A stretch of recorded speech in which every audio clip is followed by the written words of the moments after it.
Hello and welcome back to the channel. As always, I'm Morgan. So it's recently been brought to my attention that it's a little confusing when I say things like climate change is causing an increase in the intensity of wildfires, especially in states like California and other places with similar climates to ours. Well, I hope that this video is gonna clear that up again and help everyone to understand exactly what I mean when I say things like that. So today we're going to look at how climate change is affecting the natural process of wildfire and shine a little bit of light onto the point that I've been trying to make, that evidently some people in my life have perhaps interpreted me saying climate change makes wildfire just spontaneously pop out of nowhere without any sort of spark or combustion. Because, spoiler alert, that's not even close to what I was suggesting. While there are some chemical situations where fire will happen without a spark, not saying wildfire is one of those things. But before I succumb to the temptation to just release another nonsensical rant onto the internet, let's rein it in and get into how climate change affects wildfire. All right, so the first thing we're gonna do is I want to read you guys a little bit of a passage from the textbook that my climate change class used. I don't actually know if it's technically a textbook, but it is from the Pearson umbrella of books, and I do recommend it for anyone who's interested in climate change as a whole.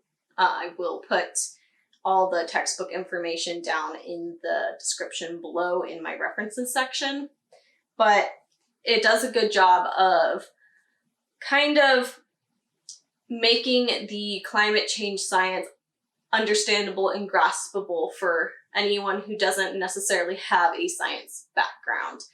And because I am a bit salty, the next few weeks we're going to be focusing on climate change on these Wednesday videos, and we're going to be referencing this book a lot.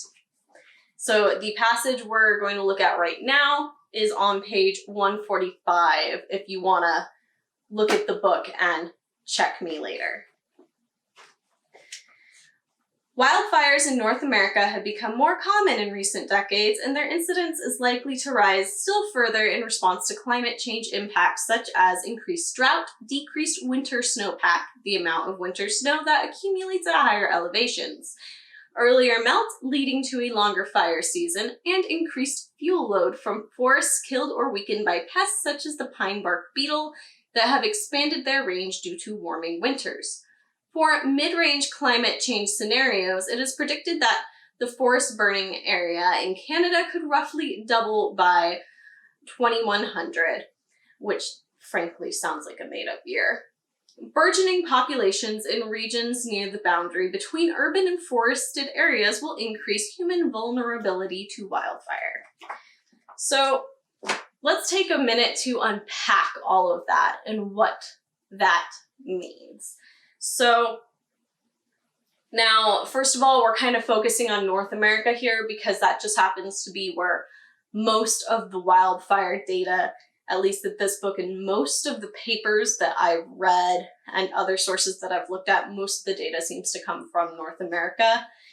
I think that that's just because that's where most scientists are collecting the wildfire data from, but I could be mistaken there. That's not really the point right now. So with this changing climate, in this warming world that we live in, we're seeing increased drought, that decreased winter snowpack, which then not only means that there's less melt when the snow does melt, and in areas like California, Colorado, they depend a lot on that snowpack that accumulates up in the very high elevations that then flows back down into reservoirs, down to the lower elevations. And that's a whole nother issue. But that same water will then flow down, and the plant life and all that uses it as well to become moist and have all the water it needs. But unfortunately, drought and the decreased snowpack, and then also the earlier melt, then makes these ecosystems much drier than they have been in the past, which of course makes that wildfire have all this fuel that it wouldn't necessarily have. And if you have more fuel, you're going to get these bigger, more intense fires like we've been seeing in recent years, like we're seeing in years right now.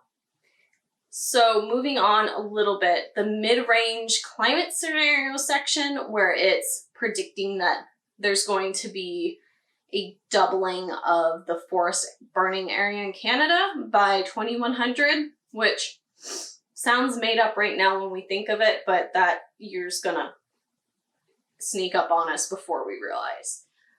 The mid-range climate scenario is not the most intense possibility when we look at climate scenarios and models, which we will look at in future videos. The mid-range climate scenario is just kind of the scenario that if steps are taken, it's most likely for us to end up on. But again, I might be a little jumbling that sentence there. When we get into climate scenarios and models in a future video, we'll clarify that more. But the point I want to make here is that is not the most frightening scenario we have to think about. And then we have these warming temperatures with that earlier snowmelt that makes the fire season longer and also has a lot more fuel that is available for burning because it's drier, which makes those fires larger. Larger fires can become more intense and harder to fight. And then, of course, there's another thing I'd like to note under one of the graphs on page 144, a sentence saying that extreme heat and dryness in Eurasia led to an unprecedented outbreak of hundreds of wildfires in Russia during the summer of 2012. So that's just another thing that I would like to point out here. This problem is not unique to North America. That just happens to be where a lot of the data is from. And again, if we think back just a few months ago, those massive fires in Australia are another symptom of the same thing. If we move on right now and kind of take a look at the National Geographic article that I have linked down in the description below. This is an article that was published this year, so it's got up-to-date data, and I kind of wanted to take a look at it. So the first portion of this article kind of spelled out the same thing that we talked about with my textbook reference a minute or two ago. So in addition to these droughts that use up the water, we have less water available, the earlier snowmelt. This article emphasizes the fact that when you have these very dry conditions in the air, that air is going to act like a sponge and suck the moisture out of the vegetation. So the way that plants actually move moisture through them is basically like how you suck moisture out of a straw. The roots take that water from the ground, it's sucked up, and then it's let out back into the air through the leaves. Now, the waters, there's more physics to it than I'm going to get into in this video. We'll talk about it a little bit in my Biology for Beginners series when we get into the inner workings of plants in a few chapters, so look out for that. But basically, water moves along it's not a concentration gradient, it moves according to the water potential and basically moves from this more concentrated area to the less concentrated, where the soaked dirt would be the more concentrated, and it would move up and out through the plants. So essentially, plants lose this water through the little openings in their leaves called the stomata, and it just evaporates out. So when you have this very dry air, the plants will lose a lot more moisture. And plants do have protections to keep them from losing too much moisture. However, when you are in these extreme heat and dry spells, they're still a living thing. They can only do so much. They're eventually going to run out of water in the ground if you're in a drought, and the air is just going to, again, act like a sponge, suck up whatever water it can get, because the air is also going to be, the moisture is going to be leaving the ground to the air as well. It's not like the plants are going to get that as well.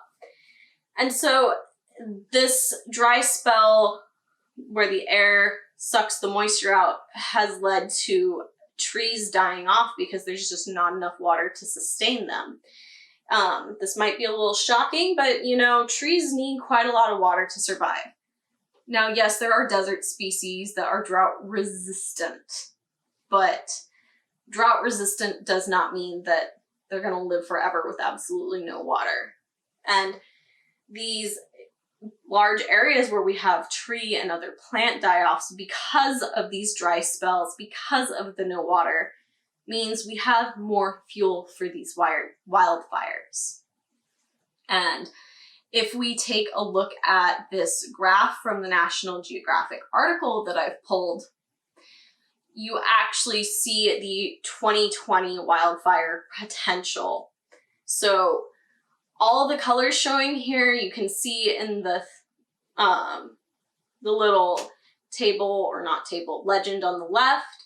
It's just kind of colored from very low potential to high potential, and then the white just designates non-burnable land and open water. And if you notice, there is a lot of very high potential area concentrated specifically in California, Washington, Oregon, a bit through Arizona and Nevada, and these very western states where we've been seeing a lot of dry spells that have been killing off trees, where there's been less snowpack than in years past. Now, yes, very recently we have had a couple of very high snowpack winters.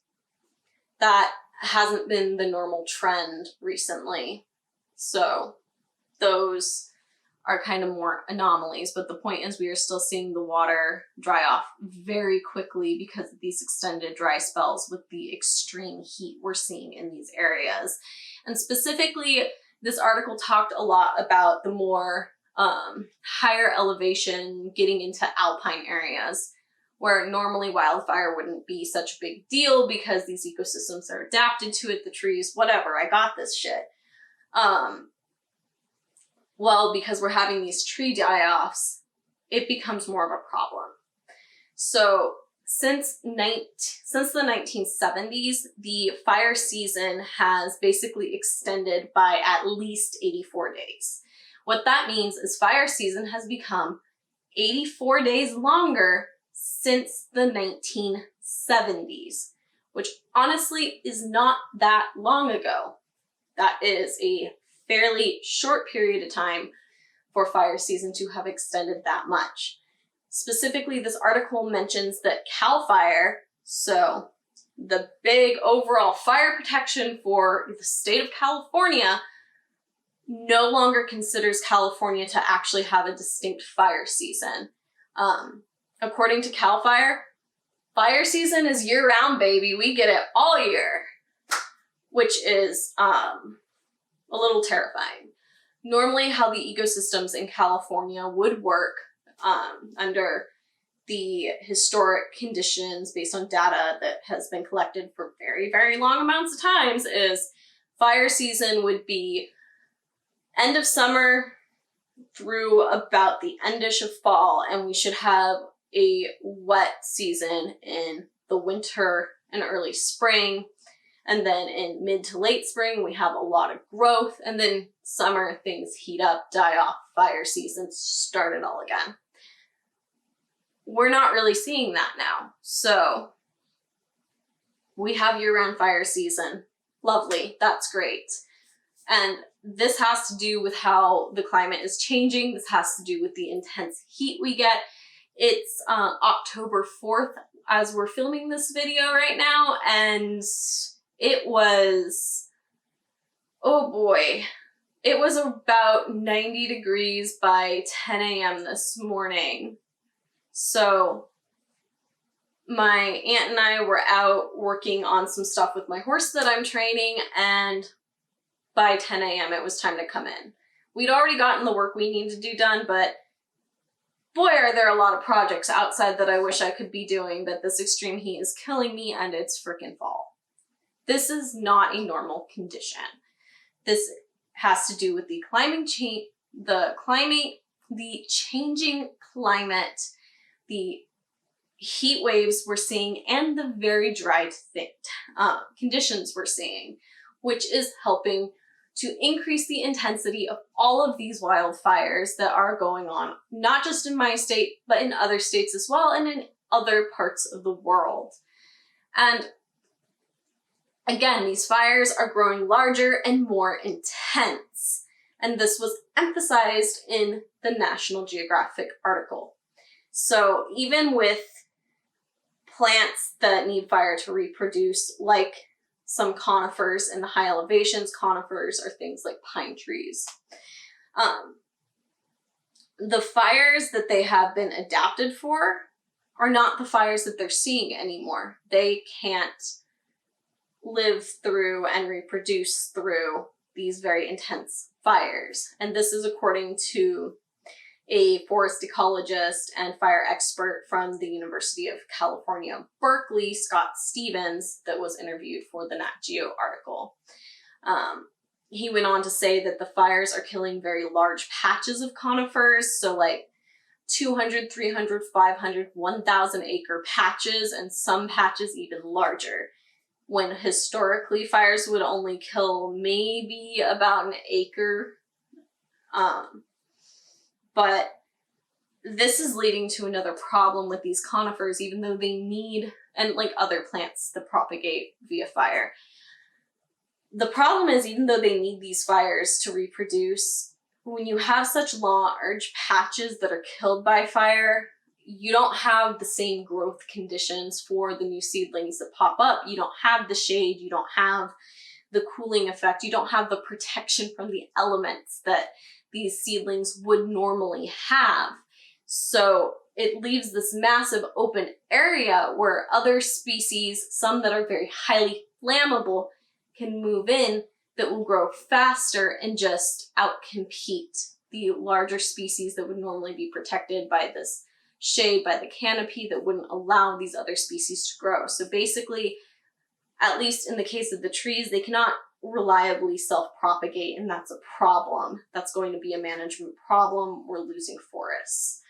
So that was a big takeaway from the Nat Geo article. Because of the intensity of these fires, even species that adapted to wildfire, they just can't keep up with the increased intensity and frequency of these fires anymore, which is a problem. So if you pop into my references section, you'll notice there's a couple more articles that I've noted there, and one of them that I specifically want to focus on for a little bit and talk about is the one from the Union of Concerned Scientists. So the really cool thing that I liked about that article is they have the studies that they're referencing hyperlinked in the article itself. So if you just click on the highlighted words, it'll take you to the data and the study that they're actually referencing. And I found that really cool, but I'm a nerd and I like looking at stuff like that. But that gave me some confidence in this article. But there's only a couple of parts of this article we're going to focus on here, because most of what that article said we've already talked about in the Nat Geo article and in the textbook stuff.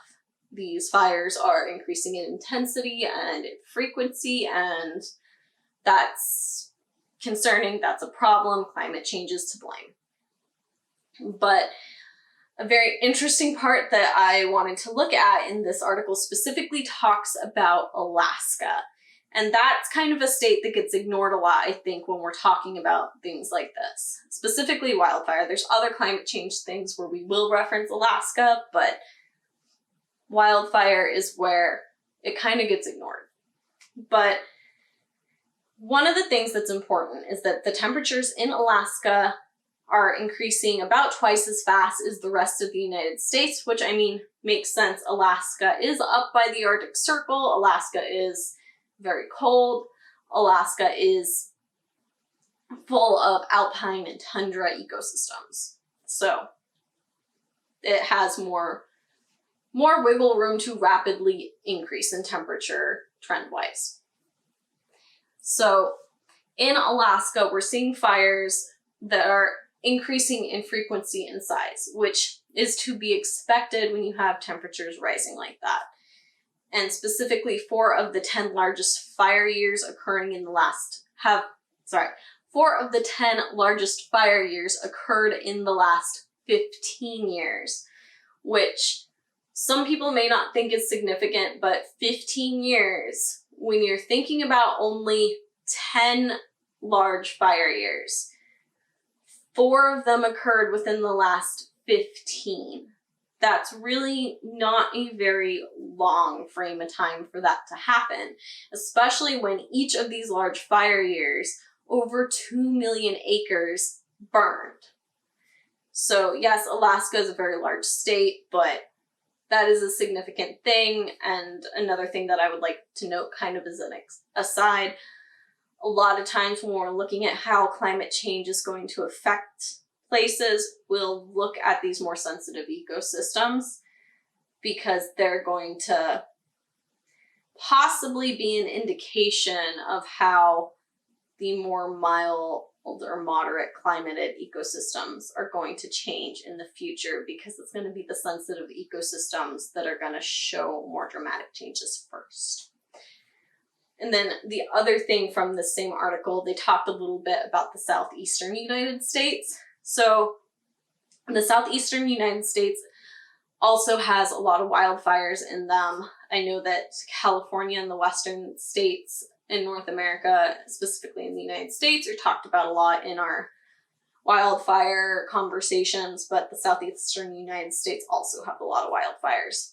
So these specific ecosystems are weakened by pathogens and insects. So like California is seeing insects that attack bark gradually moving north and into higher elevations as winters are becoming more mild. The southeastern United States have very common things going on as well. This kills off trees and things, and again, increases the fuel for these fires. And I know that there are going to be some people that say, oh, well, that's an invasive species thing. That's not a climate change thing. These species wouldn't be able to survive in these areas if the climate were not changing and trending to be more mild. These species would die off over very cold winters. This is a climate change thing. We're seeing these species in areas where they normally would not be because they would be killed by the extreme winter. If it's not a climate change thing, why can these species all of a sudden move into ranges where normally they would not be able to survive? I understand that's a hard concept for some people, but again, normally winter would kill them. If the winter's no longer that harsh, their range gets to extend, and trees that would not have had to deal with them in the past all of a sudden are going to be very vulnerable. But I digress. So the year 2016 was specifically mentioned in this article, and basically after a very intense 4-month drought, the southern Appalachian mountain range saw the worst fire that it had had in a century. Again, in 2016, the Appalachian Mountains in the southern part of the range saw the worst fire it had seen in a century. And so the southeastern United States have been increasing their management by increasing the frequency of things like prescribed burns, and they've started taking a very active approach to managing these wildfires. And just one quote from this article I would really like to draw attention to. From the year 2000 to 2018, wildfires burned more than twice as much land area per year than those in 1985 through 1999. That is a big deal. That is not a very large amount of time for that much change. And again, I would like to draw attention to a graph. So I pulled this graph from the article that we've just been talking about, and basically it shows the trend from the acres of burned land by US wildfires from the year 1985 to 2018. Now, of course, we can see some spikes here and there because this is a bar graph, lovely pink color aesthetics. But if you notice the little dotted line that kind of looks like your very basic when you're first learning how to plot points and draw lines on a graph in grade school, that, you know, y equals mx plus b line. Yeah, we're seeing that with a positive slope. And the way you get lines like this from data that kind of looks all over the place, it's called a line of best fit. And basically what it tells you is how this data is trending. So if you'll notice, it is trending towards more acres of land burned as we move into the future. And that is kind of what we're seeing now. So right now you might be sitting there, if you've made it this far, and be thinking to yourself, what's the big deal? So what? There's these bigger wildfires, more land is burning. Who the hell cares? Well, first of all, let's emphasize the fact that wildfire doesn't only endanger these remote areas. Wildfire endangers these human establishments, homes, businesses.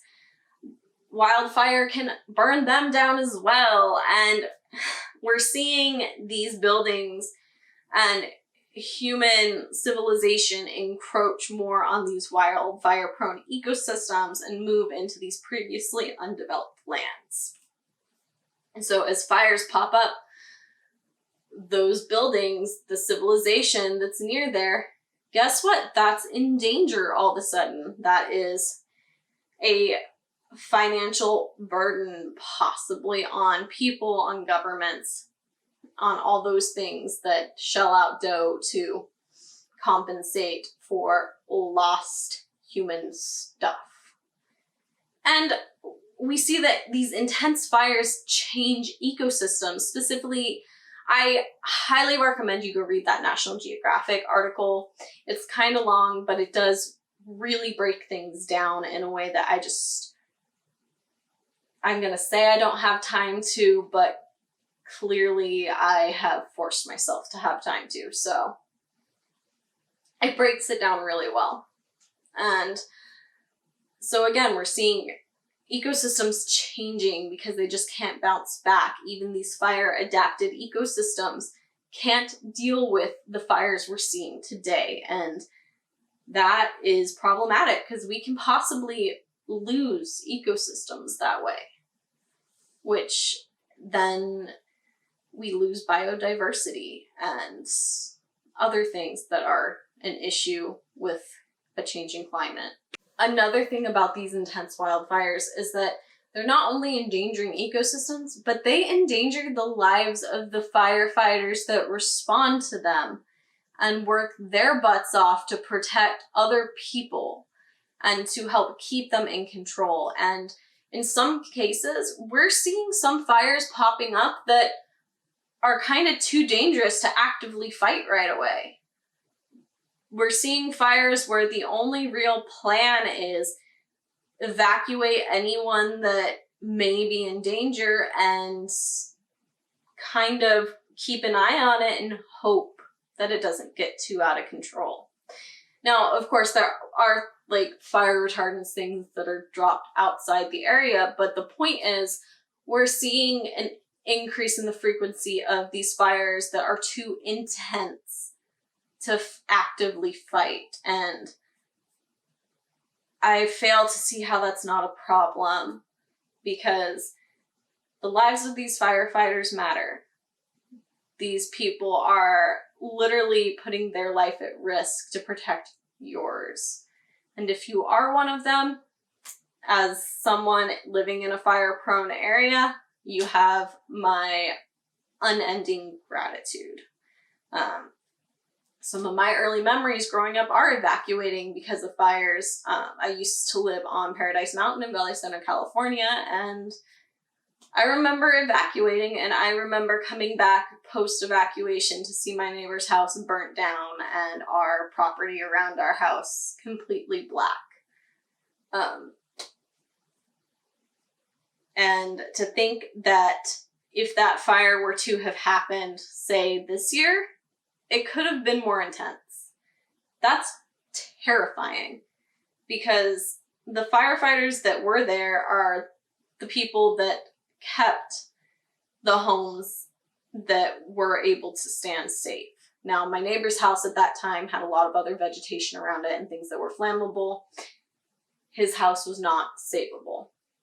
Unfortunately, there are situations like that. That's not the point here. The point is that intense wildfires that are too intense and too large to actively fight complicate things, because then we see these fires, like very recently, fires that go a week into 2 weeks with 0% containment. And that's not for lack of trying, that's for safety, because tough decisions need to be made. And sometimes the tough decision is we just gotta watch it and hope that we're able to predict where it's gonna go and put the chemicals necessary in the areas where they need to be. And so the other thing that wildfires really affect are going to be human health. Like, obviously being caught in the fire can result in getting injured or loss of life, but you have these respiratory problems that can pop up miles and miles away from the fire because the smoke and the soot can travel a hell of a long way. I mean, at my house, I've had soot raining down periodically off and on from fires that are really not that close to me. I can smell the smoke. I've had my own breathing problems going on. This all affects your health, especially when you're someone who has like asthma or COPD or other respiratory problems, and you are basically stuck inside because it's too dangerous for your health to go outside and breathe all that in. And as wildfires are more frequent and more intense, that's going to become a bigger issue as well. And of course, like, wildfire is going to affect federal and state budgets, especially when you're talking about management, fighting, and then cleanup once fires are put out or they've run their course. And so we're going to see this intensity continue to increase as the climate continues to change faster than ecosystems adapt, and especially in these already fire-prone areas, trend toward hotter and drier. That is the thing. When it's all wrapped up together, it's a very nuanced, very complex issue. It's causing the fires to be more intense, be more frequent, get out of control much faster.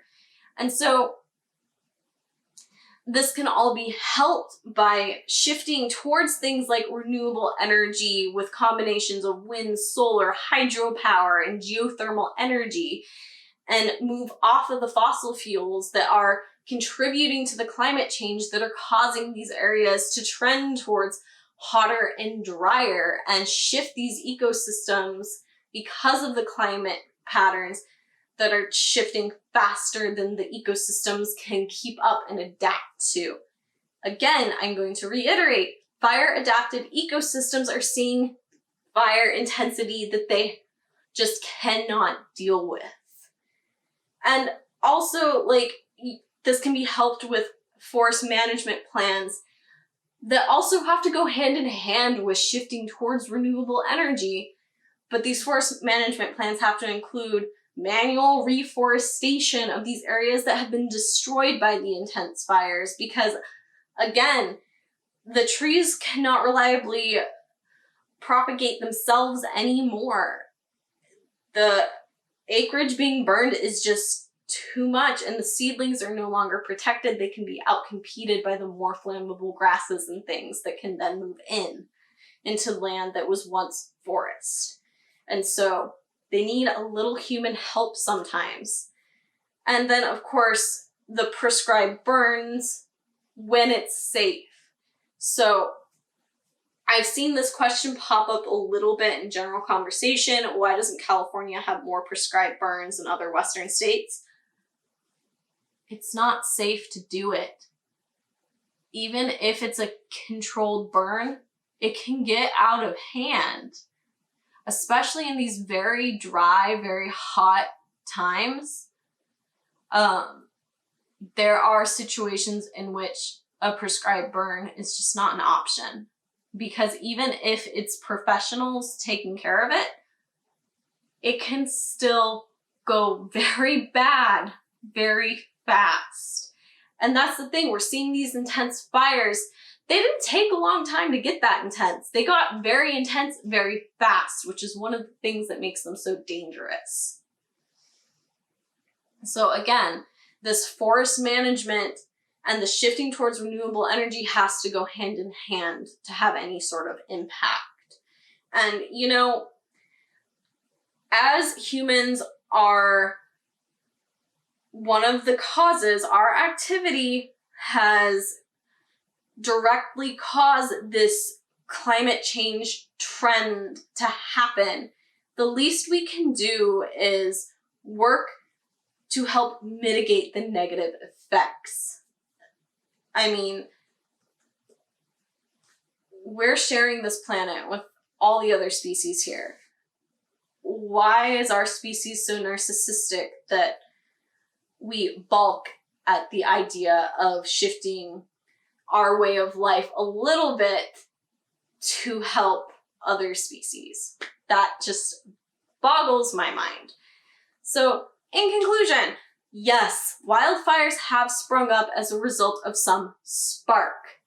Wildfires are not the situation in which you have a fire pop up because of the right chemical. You do need a spark for wildfire. So for the nitpicking that I've gotten in my DMs, which I'm not going to show here because I don't believe in that, yes, wildfires need a spark. That's the kind of fire they are. If you want to learn about fires that don't necessarily need a spark, just need the right fuel sources, take a advanced chemistry or physics class. That's not my area of expertise. I've just watched some fun videos in class. But the spark, like in California, we've seen a lot of lightning strikes, so a very natural source that causes these wildfires.